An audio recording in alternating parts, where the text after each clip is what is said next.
Good morning, I'm Melissa Harris Perry, and the Iowa caucuses are now just 64 days away. It will be the first major electoral event of the nominating process for the next president of the United States, kicking us into high election season. Yes, looks like preseason is wrapping up, and now it's time for voters to get to actually know their choices. And the truth is, it's been a bit of a hard election season on the Republican side to really get to know the candidates because, well, there are just a lot of them. And also, this has mostly been a campaign of, shall we say, distraction. A campaign driven by unlikely outsider candidates whose very appeal seems to be their lack of experience or policy depth. We watch and wonder as they say ridiculous, often offensive things, and it leaves us little time for the rest of the field. The GOP inability to remove the distractions has been the ongoing political surprise storyline of the year. Because the Republican Party is usually pretty disciplined, pretty orderly in its succession.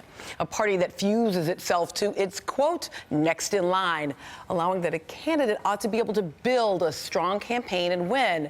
Good on paper governors like Jeb Bush with his family legacy, or New Jersey Governor Chris Christie, former head of the Republican Governors Association and a candidate party leaders yearned to see run back in 2012. Even Wisconsin Governor Scott Walker with his blue-collar populist appeal before dropping out of the race in September. But none of these logical, reasonable choices has managed to break through the crowded, chaotic class of 16 field. Instead, the leading contenders are a former neurosurgeon and a reality TV star. That is, until now.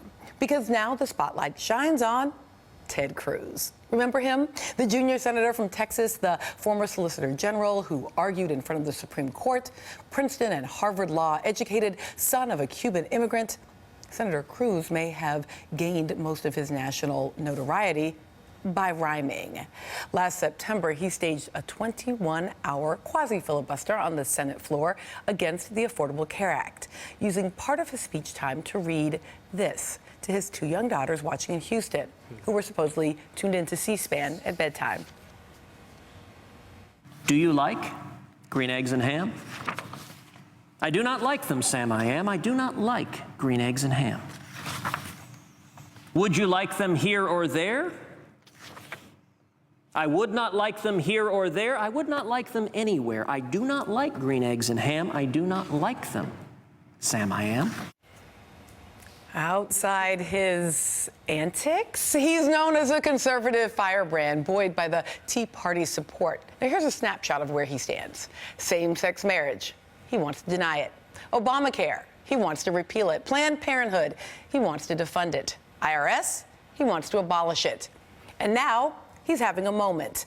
This week, the Tea Party favorite emerged from the crowded GOP field, feeling less of an unknown and more like a serious contender. As Dr. Ben Carson fades, Ted Cruz is currently climbing in the polls, especially in Iowa. New polling from Quinnipiac University puts Cruz near the top of the field in the state, with 23 percentage points inside the margin of error on Donald Trump's 25%. And while courting the evangelical vote, Cruz has picked up the endorsement of Representative Steve King, the outspoken Iowa Republican and conservative, and has raised a lot of money, trailing only Jeb Bush and Hillary Clinton. Yes, we are still a little more than 2 months away from the first votes cast, but silly season is over. It is go time, and the field is starting to take shape.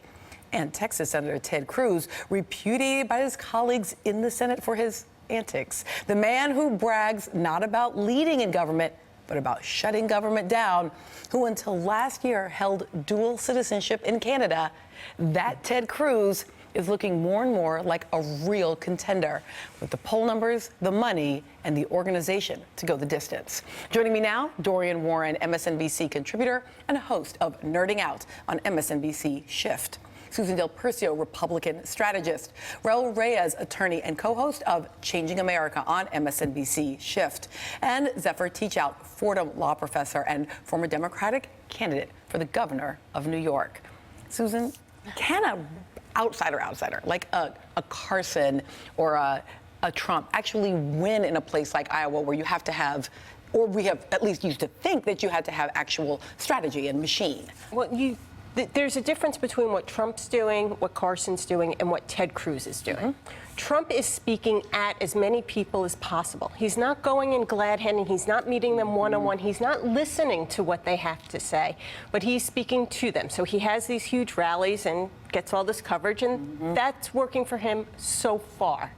Then you have Ben Carson, who is trying to do a little bit more, has the money for an organization, but really hasn't gotten into it. And now we're seeing that because of his lack of credentials, it's really starting to hurt him. Ted Cruz, on the other hand, is going to every county, 99 counties. He's doing another town hall tomorrow, even though he has this big bump in the polls. He's not taking anything for granted. Nationwide, he has 100,000 volunteers. This is building up a machine. And the biggest difference, I'd say, between Ted Cruz and Donald Trump right now is Donald Trump doesn't know what it takes to run a campaign. That's right. Face to face. He doesn't get what people want from him because he's never been a candidate. Ted Cruz gets it. He knows what it is to be in a primary. He knows what it is to be in a runoff. He knows that he has to go press the flesh, especially in a state like Iowa. Right, and that idea, especially in a place like Iowa, right? I mean, the caucuses are basically, these folks are professional voters in a certain way, right? And they are used to a particular kind of candidacy, even if they claim they want an outsider to the process. And they expect it. In places like Iowa and New Hampshire, it's hard for us, like say in New York, to even imagine this. But they are used to meeting the candidates one-on-one in their town at the town hall. Multiple times. Right. They expect that. So, but the thing is, at this point, Donald Trump has just rewritten all the rules. And, you know, all the talks that we've heard for all summer that at a certain point a serious candidate was going to emerge or a grown-up was going to emerge, well, it may or may not happen. And now, even if we look at Ted Cruz, someone is emerging, but he's not the quote-unquote grown-up that people expected it to be. You know, people thought it would be maybe Jeb Bush at some point, or perhaps Marco Rubio. And now it is Ted Cruz, and it's just, it's so bizarre. You think Ted Cruz is not the grown-up? I don't know. Let's take a listen again to Ted Cruz's statement. I do not like green eggs and ham. I do not like them. Sam, I am. I'm so shocked that you don't see him as the grown-up in the room. One of the things that's happening here, especially post-Citizens United, is you see the parties basically playing less of a role and outside money playing more of a role. And Ted Cruz, in some ways, is more the thing that we feared, with enormous amounts of hedge fund money, pro-fracking money coming in, and actually a lot of Silicon Valley libertarian money. Google, Facebook PAC both supported Ted Cruz earlier, and Peter Thiel, a serious, well, I don't think serious in policy terms, but serious cash, Silicon Valley libertarian, have all backed Cruz. And he has a lot of money and a lot of not traditional Republican support, but I would say quasi-anarchistic libertarian But if support. money was the only issue, or it was such an important issue, then you would have seen Scott Walker doing better. Jeb Bush wouldn't be at 3%. Jeb Bush, right. And that's a lot of the money that you're talking about, and that's where it went. And they're not doing as well. The candidates need to find a way of connecting with the voters, especially in early polling and voting voter states. It's also interesting, you know, when you say, Zephyr, here, you know, he's in certain ways more of what we feared, and yet I have learned to fear new things, right? I mean, so it is one thing to deeply disagree with a party or with a candidate, and yet feel like they are perfectly capable of governing, right? And I guess I'm not sure with Cruz. Like, you know, I look at someone like a Marco Rubio or a Jeb Bush. Again, deep ideological disagreements, but I don't fear that they could make executive decisions from the Oval Office. With Ted Cruz, given the kind of glee in shutting down the government, I guess I'm not quite sure if I should fear it in the way that I do a real outsider like Trump and Carson, or if I should see him as just a version of a you know, a candidate who I disagree with, but who I think is quite competent. I'm not sure we should fear him yet, because this isn't very surprising, the rise of Ted Cruz. I think he was the first candidate to jump in the primary race back in March, and political scientists who were analyzing his policy preferences showed that of the first 4 primary states, he was most in line with Republican primary voters. So this isn't a shock that he's come up in the polls. Dorian, he was most in line with Republican primary voters? In March, absolutely. Yes. I would like to hear again Mr. Cruz's statement. I do not like green eggs and ham. I do not like them.